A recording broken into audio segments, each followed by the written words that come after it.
What's going on, everybody? Hope you're all having a fantastic day today. Now, ladies and gentlemen, I would say when it comes to Xdefiant, there has been just a lot of good, positive things. When it comes from information that we've seen and heard, the gameplay from the actual betas, and I know a lot of people don't even care for the gameplay, but at the end of the day, people still respect it because they use the beta as a way to improve on the formula. Compared to, Call of Duty, where every single beta they have isn't to help improve the game, really. It's just to sell copies, get pre-orders, so on and so forth. It's a business scheme. Whereas with Xdefiant, their beta wasn't a business scheme. It was more of an actual way to improve the product, improve the game. All of the above. Things have been looking good for this overall game.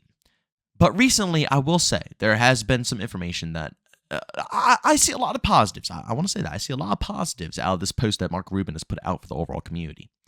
But at the same time, I really do feel like between this post and a lot of other posts previously, it's indicating at something that I'm a tad bit worried about, and I think a lot of other people are worried about as well. But at the end of the day, it's not like it's the end of the world, but it is still kind of sad news. And that is, the delay of Xdefiant, having the game be pushed back and not getting that prime spot right before Call of Duty to try to, obviously amplify the amount of people that are going to come and try out the game. Because let's be real here.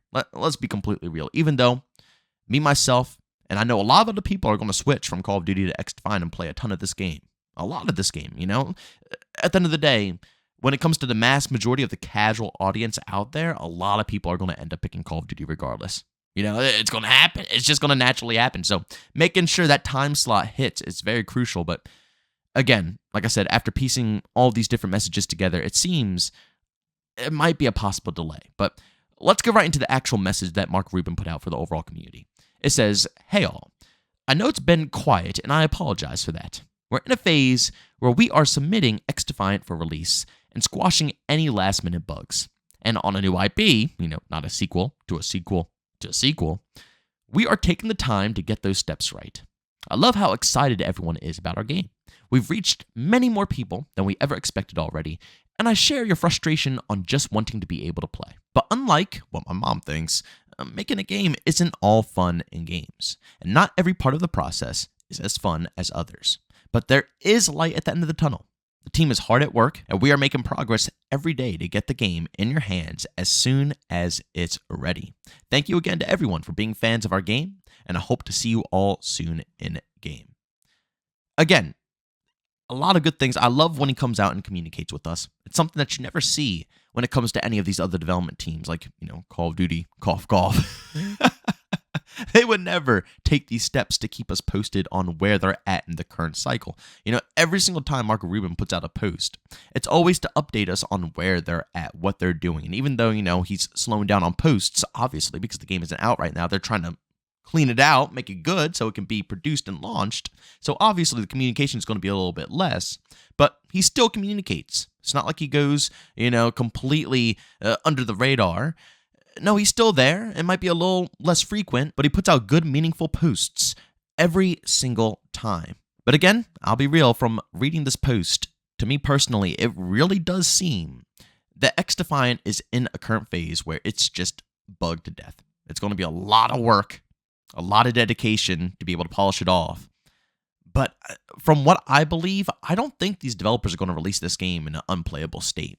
And that's the problem here, is that a lot of people are accustomed to those dates. They see a date, they see a release time, and, if it's not landing on that release time, it's going to be problems. But in a better reality, where, publishers aren't rushing these AAA teams to, push out projects, and they actually have time to produce a game, release dates aren't always going to be set in stone, right?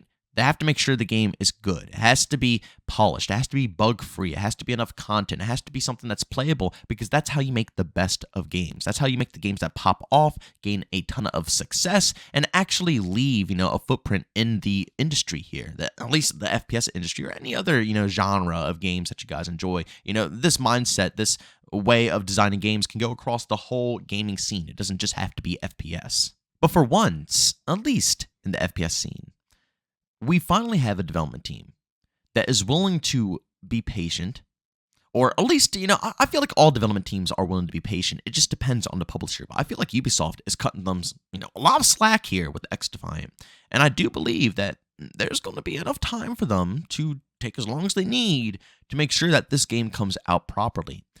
Which, like I said, at the end of the day, will bring us to the sad news that a delay might possibly happen. It might not release when people are ready for it to release, and it might fall into the Call of Duty cycle. But I'll tell you one thing right here. I'm not stressed about this game falling into the Call of Duty cycle, because I think the people who are supporting this game and the people who enjoy this game are indeed the people who are sick of what Call of Duty is doing. No matter how many Call of Duty games drop, it doesn't, it's not going to take away from the fact that we're going to be absolutely abused for the full year life cycle of this game.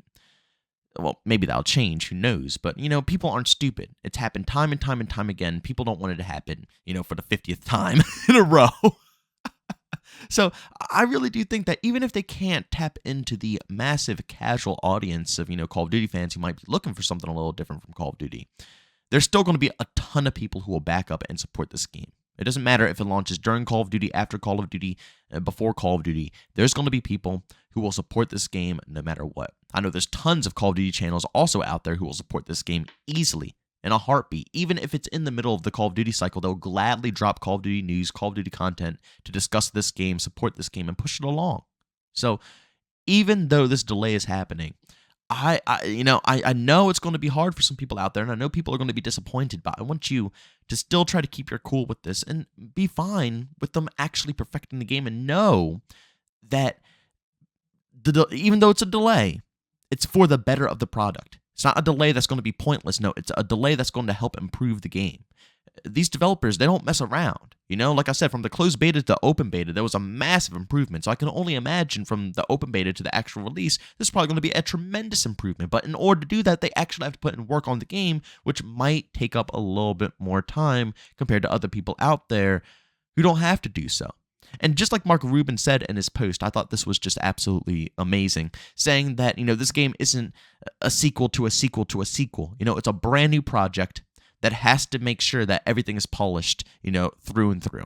It's not Call of Duty where they literally are putting the game on the same engine, the same like Modern Warfare 3 is Modern Warfare 2. I keep saying it to everybody out there, but I don't know. I feel like a lot of people are going to fall for the cycle, but it's nothing that needs to be done. It's a reason that Sledgehammer keeps putting out these, quote unquote, placeholder games like Vanguard and Modern Warfare 3, because literally it doesn't take that much work to just paste over the game and add in a ton of content. And obviously there's going to be bugs and stuff like that that have to be polished off, but nowhere close to, near being like Xdefiant, where it's a brand new game. It doesn't have any other games before it where it can actually copy and paste off of it and then, produce it out, launch the game. No, it's a brand new game that has to be polished off completely. Right? Compared to Call of Duty, which is indeed a sequel to a sequel to a sequel, which is just copy, paste, copy, paste, copy, paste. And I don't want to make it sound like it's so easy, because it's not. Game design is not easy, not even in the slightest. So it's not just as simple as copy and pasting. But I'm just trying to give you a visual comparison of, the differences of what these games are like. One is literally a game that can keep working off one another. And the other one, Xdefiant, is a game that has nothing to work off of, just itself. And I definitely should go ahead and say that, obviously, even though we're discussing all of this stuff, that doesn't mean Xdefiant is going to go ahead and be delayed. The developers could easily go ahead and polish off all the bugs, and it could be ready to go by the time that they said it's going to launch. And if that's the case, that's fantastic. But I want to put this video together because, again, piecing together these messages, it does seem like they are running into more problems than they want to have to run into. So if the time does come where the game needs to be delayed, I don't want the overall, fan base that this game has grown to be disappointed enough to just abandon it and not even bother with this title anymore because of such a thing. Because you have to keep in mind, them delaying this game is a lot different than someone else delaying the game, right? The way that they've been handling the updates, the way they've been handling, like I said earlier, from closed to open, betas, and I'm assuming from open to the actual launch, they improve the overall experience. What they're doing right now is not going to be completely pointless. What they're doing is going to be phenomenal, and I can't wait to see what the final product is going to be. But patience is key if it comes down to the point where the game must be delayed. But of course, ladies and gentlemen, I want you to go down in the comment section and leave your opinions down below on what you feel about this overall topic. Do you guys think Xdefiant is going to be delayed, or do you think it's going to be perfectly fine and launch, when they said it was going to go ahead and launch, which, I think it was at the end of the summer, they said it was going to go ahead and launch, so pretty soon, I believe, it's going to be coming up on the deadline. So I guess time will tell, but I would love to hear your guys' opinions down below. As always, if you enjoyed the video, leave a like, and if you hated it, leave a dislike. We do post here every day at 8 in the morning, stuff like Call of Duty and Xdefiant, commentaries, live gameplays, comparisons, all of the above. If you guys are interested in content like that, don't forget to go ahead, subscribe, and hit that bell. And also, last but not least, we do stream every single day. We're not on Kick at the moment, even though next month we will be back on Kick. But for this whole week, we will be over on Twitch. So if you guys want to go ahead, see those live streams, hang out with the community, I have a link to that channel and all of my other socials down in the description of this video. But ladies and gentlemen, thank you so much for tuning in to this video. I'll see you on the next one. Peace out.